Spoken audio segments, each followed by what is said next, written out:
Hello friends, myself Anil Wagel. Once again, most welcome on my YouTube channel AV Glorious Academy. Science के 10,000 question की series का ये 6 part है, जिसमें मैं आपको ग्रुप डी 2018 के प्रीवियस ईयर के क्वेश्चन और उससे रिलेटेड जितने भी मोस्ट इंपॉर्टेंट क्वेश्चन बन सकते हैं सभी को इस वीडियो में कवर करने वाला हूँ। चलिए वीडियो स्टार्ट करते हैं। पहला क्वेश्चन, ऑक्सीजन की खोज 1772 ईस्वी में सीले नामक वैज्ञानिक ने की थी। ऑक्सीजन की खोज 1772 ईस्वी में सीले नामक वैज्ञानिक ने की थी। ऑक्सीजन का परमाणु क्रमांक 8 होता है। नेक्स्ट क्वेश्चन, ऑक्सीजन का संकेत O2 होता है, जिसमें संख्या 2 ऑक्सीजन में 2 परमाणुओं को निरूपित करता है। ऑक्सीजन का संकेत O2 होता है, जिसमें संख्या 2 ऑक्सीजन में 2 परमाणुओं को निरूपित करता है। यह क्वेश्चन 2018 का ग्रुप डी का प्रीवियस ईयर का क्वेश्चन है। नेक्स्ट क्वेश्चन इसी से रिलेटेड, ऑक्सीजन का अणु द्विपरमाण्विक होता है तथा ऑक्सीजन की प्रकृति अनुचुंबकीय होती है। ऑक्सीजन का अणु द्विपरमाण्विक होता है तथा ऑक्सीजन की प्रकृति अनुचुंबकीय होती है। मानव शरीर में सबसे ज़्यादा पाया जाने वाला तत्व ऑक्सीजन है। मानव शरीर में सबसे ज़्यादा पाया जाने वाला तत्व ऑक्सीजन है। नेक्स्ट क्वेश्चन, पृथ्वी पर सर्वाधिक पाया जाने वाला तत्व ऑक्सीजन है। पृथ्वी पर सर्वाधिक पाया जाने वाला तत्व ऑक्सीजन है। नेक्स्ट क्वेश्चन, पृथ्वी के वायुमंडल में दूसरी सबसे ज़्यादा पाई जाने वाली गैस ऑक्सीजन है। पृथ्वी के वायुमंडल में दूसरी सबसे ज़्यादा पाई जाने वाली गैस ऑक्सीजन है। आपको पता होना चाहिए कि पृथ्वी के वायुमंडल में सर्वाधिक पाई जाने वाली गैस नाइट्रोजन है, जो कि 78% पाई जाती है, और ऑक्सीजन सेकंड है, जो दूसरी सबसे ज़्यादा पाई जाने वाली गैस है, जो कि 21% पाई जाती है। नेक्स्ट क्वेश्चन, वाष्पोत्सर्जन के संबंध में एग्जाम में छपने वाले महत्वपूर्ण प्रश्न, पौधों के वायवीय भागों से जल का वाष्प के रूप में उड़ना वाष्पोत्सर्जन कहलाता है। पौधों के वायवीय भागों से जल का वाष्प के रूप में उड़ना वाष्पोत्सर्जन कहलाता है। यह भी क्वेश्चन 2018 का ग्रुप डी का प्रीवियस ईयर का क्वेश्चन है। अब वाष्पोत्सर्जन से संबंधित जितने भी मोस्ट इंपॉर्टेंट क्वेश्चन बन सकते हैं सभी को इस वीडियो में कवर करते हैं। प्रकाश की तीव्रता बढ़ने पर वाष्पोत्सर्जन की दर बढ़ जाती है। प्रकाश की तीव्रता बढ़ने पर वाष्पोत्सर्जन की दर बढ़ती है। नेक्स्ट क्वेश्चन, आर्द्रता के बढ़ने से वाष्पोत्सर्जन की दर घटती है। आर्द्रता के बढ़ने से वाष्पोत्सर्जन की दर घटती है। नेक्स्ट क्वेश्चन, वायु की गति बढ़ने पर वाष्पोत्सर्जन की दर बढ़ती है। वायु की गति बढ़ने पर वाष्पोत्सर्जन की दर बढ़ती है। नेक्स्ट क्वेश्चन, निडेरिया संघ से संबंधित एग्जाम में छपने वाले प्रश्न, सिलेंड्रेटा संघ को निडेरिया संघ भी कहा जाता है। सिलेंड्रेटा संघ को निडेरिया संघ भी कहा जाता है। निडेरिया संघ के जीव द्विस्तरीय होते हैं। निडेरिया संघ के जीव द्विस्तरीय होते हैं। नेक्स्ट क्वेश्चन, निडेरिया संघ के जीवों में श्वसन तंत्र, उत्सर्जन तंत्र और परिसंचरण तंत्र नहीं पाया जाता। निडेरिया संघ के जीवों में श्वसन तंत्र, उत्सर्जन तंत्र और परिसंचरण तंत्र नहीं पाया जाता। नेक्स्ट क्वेश्चन, निडेरिया संघ के जीवों में श्वसन और प्रजनन की क्रिया शरीर की सतह से होती है। निडेरिया संघ के जीवों में श्वसन और प्रजनन की क्रिया शरीर की सतह से होती है। Next question, most important question, Cnidaria संघ के जीवों में अलैंगिक प्रजनन मुकुलन द्वारा और लैंगिक प्रजनन युग्मकों द्वारा होता है। निडेरिया संघ के जीवों में अलैंगिक प्रजनन मुकुलन द्वारा और लैंगिक प्रजनन युग्मकों द्वारा होता है। हाइड्रा में मुकुलन द्वारा प्रजनन हो सकता है। हाइड्रा में मुकुलन द्वारा प्रजनन हो सकता है। यह भी क्वेश्चन 2018 का ग्रुप डी का क्वेश्चन है। नेक्स्ट क्वेश्चन, हाइड्रा में अमरतप का गुण होता है। हाइड्रा में अमरतप का गुण होता है। नेक्स्ट क्वेश्चन, निडेरिया संघ के जीवों के लार्वा को प्लेनुला कहा जाता है। निडेरिया संघ के जीवों के लार्वा को प्लेनुला कहा जाता है। नेक्स्ट क्वेश्चन, निडेरिया संघ के जीवों के उदाहरण हैं हाइड्रा, ओविलिया, पेनाटोला, गोर्गोनिया, सी एनीमोन आदि। निडेरिया संघ के जीवों के उदाहरण हैं हाइड्रा, ओविलिया, पेनाटोला, गोर्गोनिया, सी एनीमोन आदि। नेक्स्ट क्वेश्चन, उत्तोलक के संबंध में अति महत्वपूर्ण प्रश्न, जो कि आपके एग्जाम के पॉइंट ऑफ व्यू से बहुत ही ज़्यादा इंपॉर्टेंट है। पेंच या बिंदु जिसके चारों तरफ उत्तोलक स्वतंत्र पूर्वक गति कर सकता है आलम कहलाता है। पेंच या बिंदु जिसके चारों तरफ उत्तोलक स्वतंत्र पूर्वक गति कर सकता है आलम कहलाता है। नेक्स्ट क्वेश्चन, उत्तोलक छड़ के द्वारा जो बोझ उठाया जाता है उसे भार कहा जाता है। उत्तोलक छड़ के द्वारा जो बोझ उठाया जाता है उसे भार कहा जाता है। नेक्स्ट क्वेश्चन, उत्तोलक के उपयोग के लिए छड़ पर जो बल लगाया जाता है उसे आयास कहा जाता है। उत्तोलक के उपयोग के लिए छड़ पर जो बल लगाया जाता है उसे आयास कहा जाता है। नेक्स्ट क्वेश्चन, जिस उत्तोलक में भार और आयास के बीच में आलम होता है प्रथम श्रेणी का उत्तोलक कहलाता है। मोस्ट इंपोर्टेंट क्वेश्चन, जिस उत्तोलक में भार और आयास के बीच में आलम होता है प्रथम श्रेणी का उत्तोलक कहलाता है। प्रथम श्रेणी के उत्तोलक के उदाहरण हैं कैंची, प्लास, तराजू, साइकिल का ब्रेक आदि।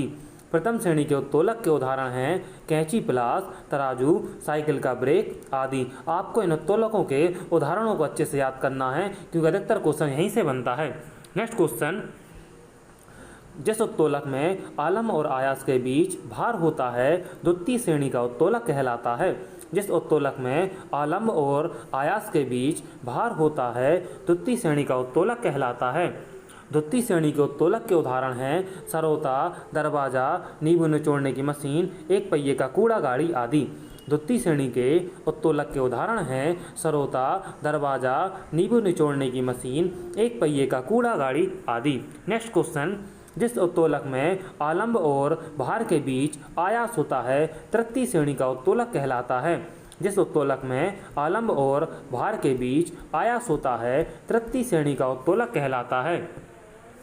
तृतीय श्रेणी के उत्तोलक के उदाहरण हैं मनुष्य का हाथ, किसान का हल, चिमटा, चाकू, झाड़ू आदि।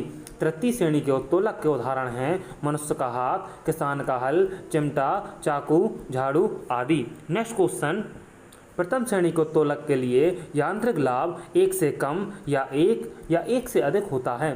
प्रथम श्रेणी के उत्तोलक के लिए यांत्रिक लाभ एक से कम या एक से अधिक होता है। द्वितीय श्रेणी के उत्तोलक के लिए यांत्रिक लाभ हमेशा एक से अधिक होता है।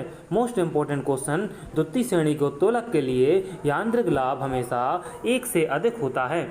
तृतीय श्रेणी के उत्तोलक के लिए यांत्रिक लाभ हमेशा एक से कम होता है। तृतीय श्रेणी के उत्तोलक के लिए यांत्रिक लाभ हमेशा एक से कम होता है। इस वीडियो में मैंने आपको उत्तोलक से रिलेटेड सभी क्वेश्चनों को कवर किया है। नेक्स्ट क्वेश्चन, हाइड्रोकार्बन के पूर्ण दहन से कार्बन डाइऑक्साइड गैस और जल प्राप्त होता है। हाइड्रोकार्बन के पूर्ण दहन से कार्बन डाइऑक्साइड गैस और जल प्राप्त होता है। यह क्वेश्चन 2018 का ग्रुप डी का प्रीवियस ईयर का क्वेश्चन है। अब हाइड्रोकार्बन से रिलेटेड जितने भी इंपॉर्टेंट क्वेश्चन बन सकते हैं सभी को एक साथ देखते हैं। हाइड्रोकार्बन कार्बन और हाइड्रोजन के संयोग से बनने वाला यौगिक है। हाइड्रोकार्बन कार्बन और हाइड्रोजन के संयोग से बनने वाला यौगिक है। नेक्स्ट क्वेश्चन, पेट्रोल हाइड्रोकार्बन का मुख्य स्रोत है। पेट्रोल हाइड्रोकार्बन का मुख्य स्रोत है। आपको यह भी पता होना चाहिए कि पेट्रोल अपसादी चट्टानों में पाया जाता है। नेक्स्ट क्वेश्चन, उच्च अणुभार वाले हाइड्रोकार्बनों के अणुओं को ताप द्वारा निम्न अणुभार वाले हाइड्रोकार्बनों के अणुओं में परिवर्तित करने की क्रिया को भंजन कहते हैं। उच्च अणुभार वाले हाइड्रोकार्बन के अणुओं को ताप द्वारा निम्न अणुभार वाले हाइड्रोकार्बन के अणुओं में परिवर्तित करने की क्रिया को भंजन कहते हैं। नेक्स्ट क्वेश्चन, हीटर का तार नाइक्रोम का बना होता है। हीटर का तार नाइक्रोम का बना होता है। एक अच्छे हीटर के एलिमेंट की प्रतिरोधकता अधिक होनी चाहिए तथा उच्च ताप पर ऑक्सीकरण नहीं होना चाहिए। एक अच्छे हीटर के एलिमेंट की प्रतिरोधकता अधिक होनी चाहिए तथा उच्च ताप पर ऑक्सीकरण नहीं होना चाहिए। घरेलू विद्युत प्रेस में अभ्रक के ऊपर नाइक्रोम का तार लिपटा रहता है। घरेलू विद्युत प्रेस में अभ्रक के ऊपर नाइक्रोम का तार लिपटा रहता है। नेक्स्ट क्वेश्चन, अभ्रक एक उच्च प्रतिरोधी है जो उच्च ताप पर भी नहीं पिघलता है। अभ्रक एक अच्छा प्रतिरोधी है जो उच्च ताप पर भी नहीं पिघलता है। नेक्स्ट क्वेश्चन, प्रयोगशाला में प्रयोग किए जाने वाला लिटमस पेपर रोसेला नामक लाइकेन से प्राप्त होता है। प्रयोगशाला में प्रयोग किए जाने वाला लिटमस पेपर रोसेला नामक लाइकेन से प्राप्त होता है। अम्ल नीले लिटमस पेपर और मिथाइल ऑरेंज दोनों को लाल कर देता है। अम्ल नीले लिटमस पेपर और मिथाइल ऑरेंज दोनों को लाल कर देता है। क्षार लाल लिटमस पेपर को नीला और मिथाइल ऑरेंज को पीला कर देता है। क्षार लाल लिटमस पेपर को नीला और मिथाइल ऑरेंज को पीला कर देता है। नेक्स्ट क्वेश्चन, 25 डिग्री सेल्सियस पर हवा में ध्वनि की चाल 346 मीटर पर सेकेंड होती है। 25 डिग्री सेल्सियस पर हवा में ध्वनि की चाल 346 मीटर पर सेकेंड होती है। यह क्वेश्चन भी 2018 का ग्रुप डी का क्वेश्चन है। इससे रिलेटेड कुछ और क्वेश्चनों को देखते हैं। 0 डिग्री सेल्सियस पर हवा में ध्वनि की चाल 332 मीटर पर सेकेंड होती है। 0 डिग्री सेल्सियस पर हवा में ध्वनि की चाल 332 मीटर पर सेकेंड होती है। नेक्स्ट क्वेश्चन, ताप बढ़ने पर ध्वनि की चाल भी बढ़ती है। ताप बढ़ने पर ध्वनि की चाल भी बढ़ती है। नेक्स्ट क्वेश्चन, वायु में 1 डिग्री सेल्सियस ताप बढ़ने पर ध्वनि की चाल 0.61 मीटर पर सेकेंड बढ़ जाती है। वायु में 1 डिग्री सेल्सियस ताप बढ़ने पर ध्वनि की चाल 0.61 मीटर पर सेकेंड बढ़ जाती है। नेक्स्ट क्वेश्चन, वे तत्व जिनकी परमाणु संख्या समान होती है लेकिन द्रव्यमान संख्या भिन्न भिन्न होती है उसे समस्थानिक कहते हैं। वे तत्व जिनकी परमाणु संख्या समान होती है लेकिन द्रव्यमान संख्या भिन्न भिन्न होती है उसे समस्थानिक कहते हैं। पोलोनियम सर्वाधिक समस्थानिकों वाला तत्व है। पोलोनियम सर्वाधिक समस्थानिकों वाला तत्व है। पोलोनियम का साइन पीओ होता है और इसका परमाणु क्रमांक 84 होता है। आपको यह भी याद रखना है कि पोलोनियम के समस्थानिकों की संख्या 27 है। पिछली वीडियो में मैंने आपको हाइड्रोजन और ऑक्सीजन के समस्थानिकों को कवर किया था, आपको वो वीडियो भी जरूर देखना चाहिए। नेक्स्ट क्वेश्चन, वे तत्व जिनकी द्रव्यमान संख्या समान होती है लेकिन परमाणु संख्या भिन्न भिन्न होती है समभारिक कहलाते हैं। वे तत्व जिनकी द्रव्यमान संख्या समान होती है लेकिन परमाणु संख्या भिन्न भिन्न होती है समभारिक कहलाते हैं। रेडियो सक्रिय तत्वों के बीटा कणों के उत्सर्जन से समभारिक बनते हैं। रेडियो सक्रिय तत्वों के बीटा कणों के उत्सर्जन से समभारिक बनते हैं। नेक्स्ट क्वेश्चन, दृढ़ ऊतक स्क्लेरन कायमा टिश्यू अति महत्वपूर्ण प्रश्न। दृढ़ ऊतक में कोशिका भित्ति लिग्निन के जमाव के कारण मोटी होती है। दृढ़ ऊतक में कोशिका भित्ति लिग्निन के जमाव के कारण मोटी होती है। यह भी क्वेश्चन 2018 का ग्रुप डी का साइंस का प्रीवियस ईयर का क्वेश्चन है। इससे रिलेटेड कुछ और क्वेश्चनों को देखते हैं। जिन पौधों से रेशा प्राप्त किया जाता है उसमें दृढ़ ऊतक प्रचुर मात्रा में पाया जाता है।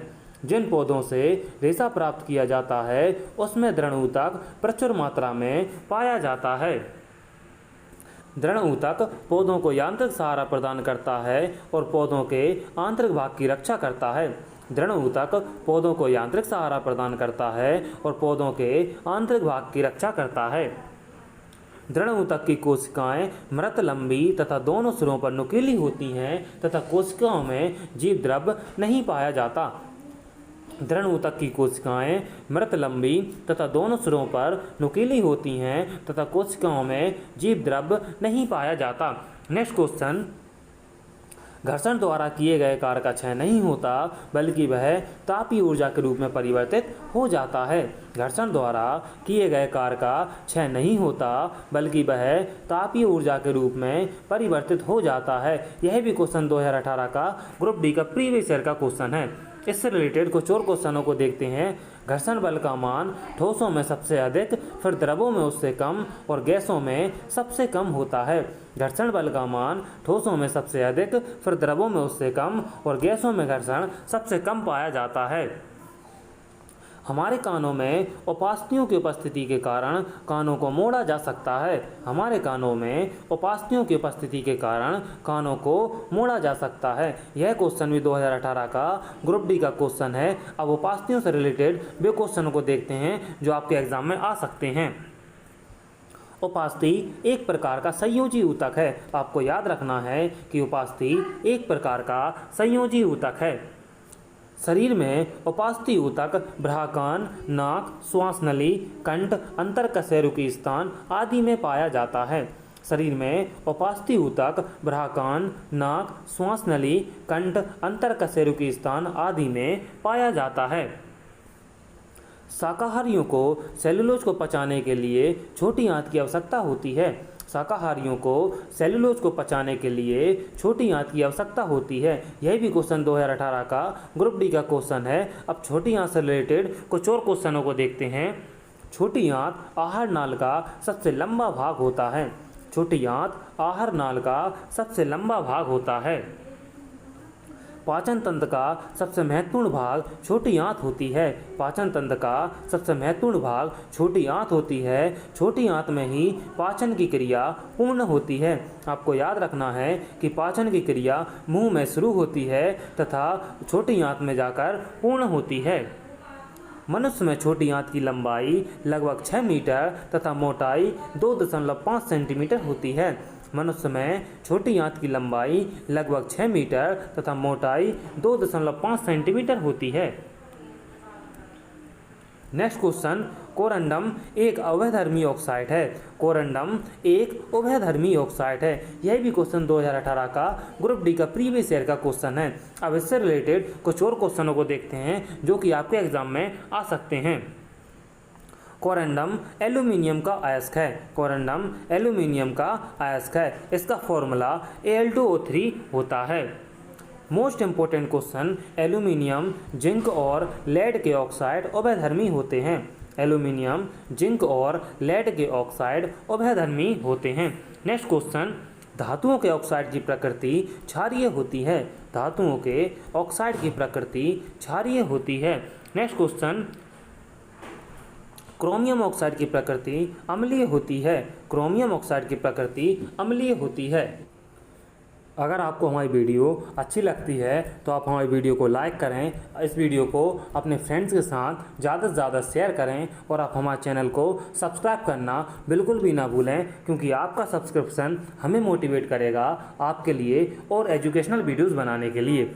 नेक्स्ट क्वेश्चन, मेंडलीफ ने जब आवर्त सारणी बनाई थी तब ज्ञात तत्वों की संख्या 63 थी। मेंडलीफ ने जब आवर्त सारणी बनाई थी तब ज्ञात तत्वों की संख्या 63 थी। यह भी क्वेश्चन 2018 का ग्रुप डी का प्रीवियस ईयर का क्वेश्चन है। अब आवर्त सारणी से रिलेटेड कुछ और क्वेश्चनों को डिस्कस करते हैं जो कि आपके एग्जाम के पॉइंट ऑफ व्यू से बहुत ही ज़्यादा इंपॉर्टेंट है।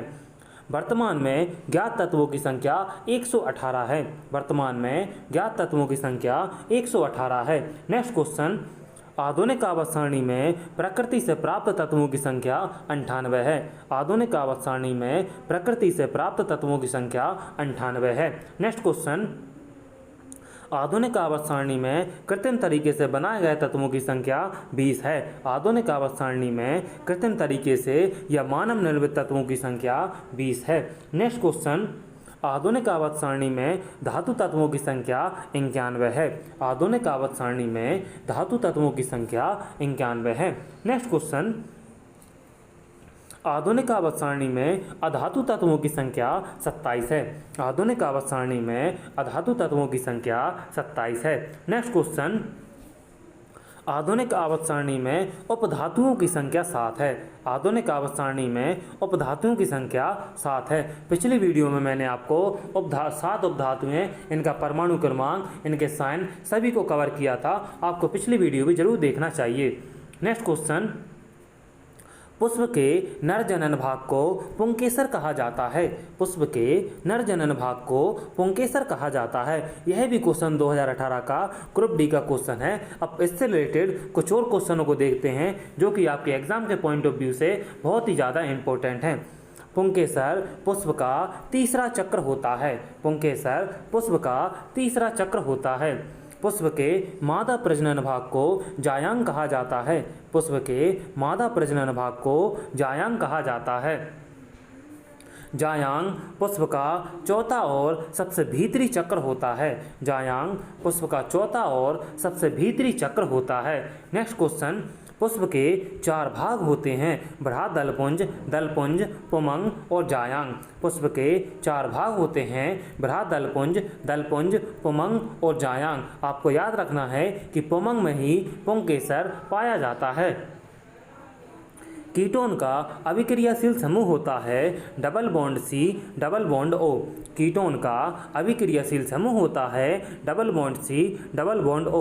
यह भी क्वेश्चन 2018 का ग्रुप डी का क्वेश्चन है। इससे रिलेटेड कुछ और क्वेश्चनों को देखते हैं।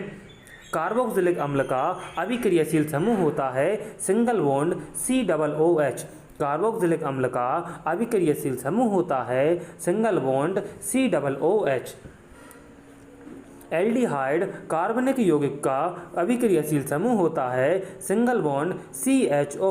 एल्डिहाइड कार्बनिक यौगिक का अभिक्रियाशील समूह होता है single bond CHO। Next question, प्रतिरोध का मात्रक ओम होता है।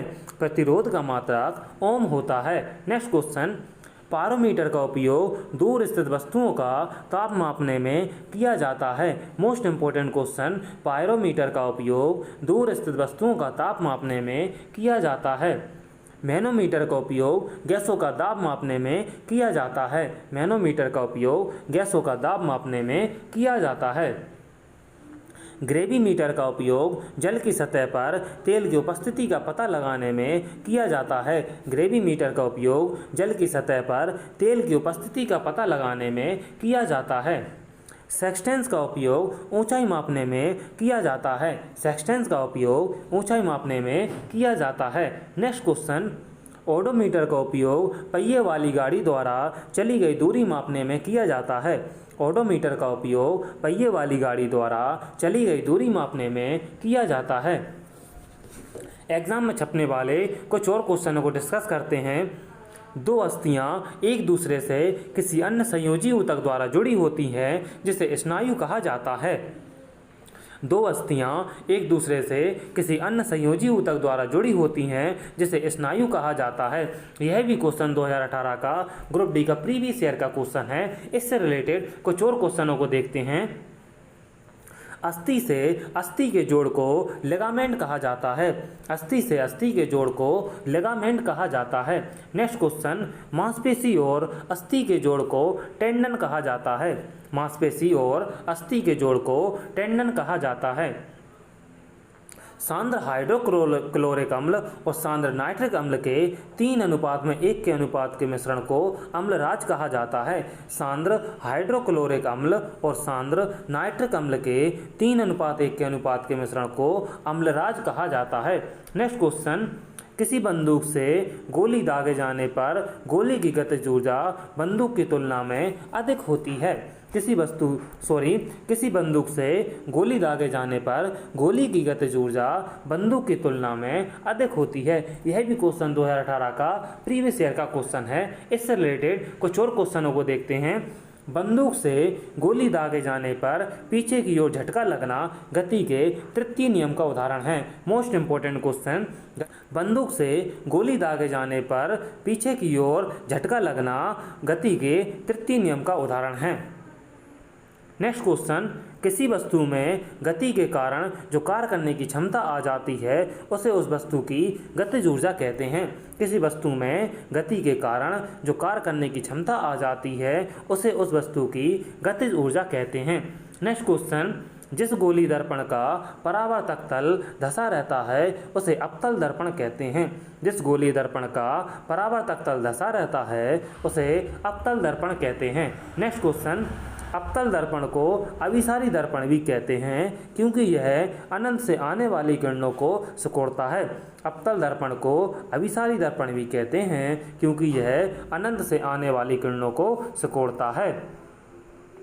जिस गोली दर्पण का परावर्तक तल उभरा रहता है उसे उत्तल दर्पण कहते हैं। जिस गोली दर्पण का परावर्तक तल उभरा रहता है उसे उत्तल दर्पण कहते हैं। उत्तल दर्पण को अपसारी दर्पण भी कहते हैं क्योंकि यह अनंत से आने वाली किरणों को फैलाता है। उत्तल दर्पण को अपसारी दर्पण भी कहते हैं क्योंकि यह अनंत से आने वाली किरणों को फैलाता है। इस वीडियो में मैंने आपको टॉप 100 साइंस के क्वेश्चन कवर किए हैं जो कि आपके एग्जाम के पॉइंट ऑफ व्यू से बहुत ही ज़्यादा इम्पोर्टेंट है। मिलते हैं नेक्स्ट वीडियो में, जब तक के लिए जय हिंद।